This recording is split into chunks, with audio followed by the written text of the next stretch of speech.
Good morning, everybody. It's me, Shad Polynerdic. Bonus video today. This week, Kobold Press put out a new book in their Tales of the Valiant Midgard setting, or 5e if you're playing it in 5e 2014. Tales of the Valiant is basically a continuation of 5e 2014. It definitely falls really closely in line with that. So for those of you that don't like the 2024 rules, which seem to be many, which is funny. It's funny as a guy who really got into the hobby during 5e. There was always the old grognard types that did not want to play 5e, and now 5e has their own extension of that, where there's a bunch of people who don't want to play 2024. Anyway, so this week they put out the Old Margreve, a fantastic book that I just got my hands on. The only thing I haven't had time to look at in it yet is the adventures. There's levels 1 to 10 adventures in this book. It's a setting book. The Midgard setting, which is Kobold Press's their world, their Forgotten Realms, if you will, if that's your only touchstone for tabletop games. Has an old forest in it. It's a sentient forest. It's awesome.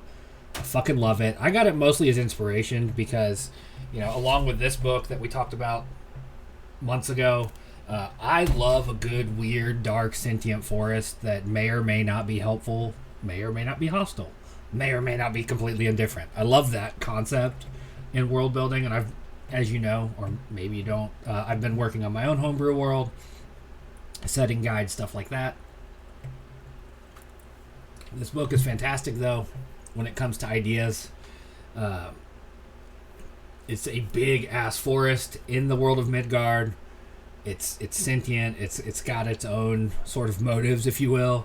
The book is great, very well written in typical Kobold Press fashion. It is not without its problems. Namely, for me, several of the class options in this book are taken nearly directly from the Tome of Heroes book from a year or two ago. Looking at it real quick, between some of them, like the big example would be, if you remember when we made a character several months ago that was a warlock of the Old Wood, I think is what it was called. Let me back up to that part of the...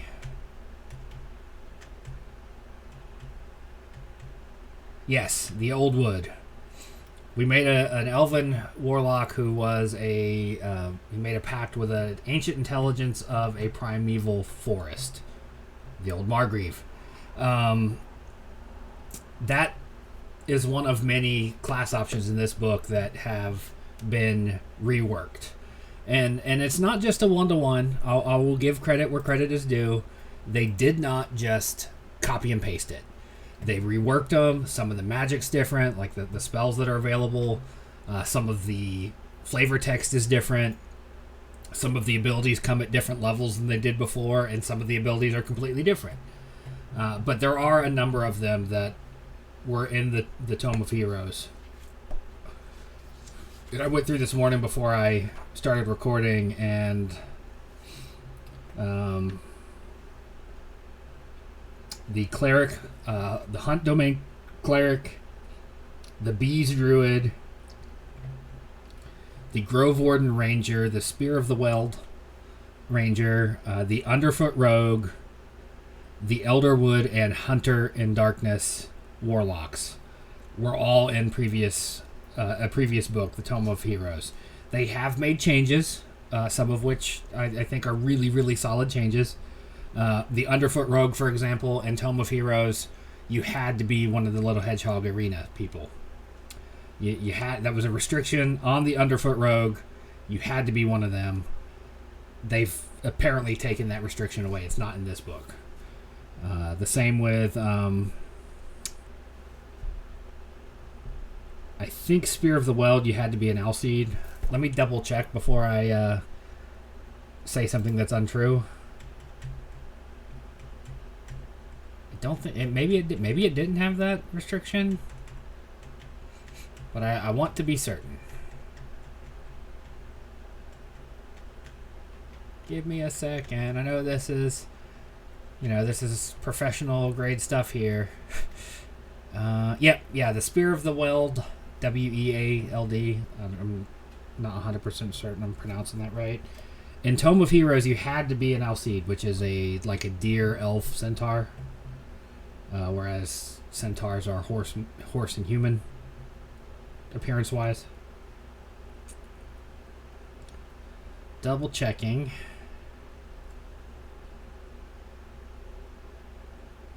Yeah, that doesn't have that restriction plainly listed. So they made changes to these classes.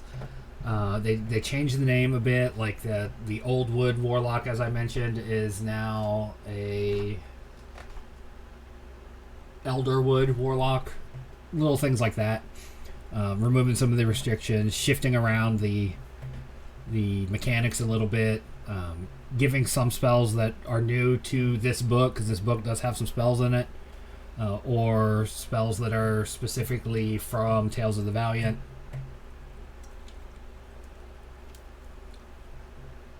It's a fantastic book, though. All those minor complaints aside. It's got a bunch of setting stuff, locations, lore, magic items, a handful of spells, several new subclass options, new lineages, which is, the new way of referring to who you are. Bear folk, a race or a lineage called Pineys, which are humanoid creatures that have essentially started transitioning to Dryad, basically. They are described as genderless, with wooden skin and plant-like hair and flowers and stuff. This book has specifically Alcides, Bearfolk, Arena, and Pineys. And then it has Heritages, which is Tales of the Valiant's way to handle where you're from. So you could be an elf who was raised by Bearfolk, which would make you you could have the Hiveheim heritage, which is the beekeeper bears.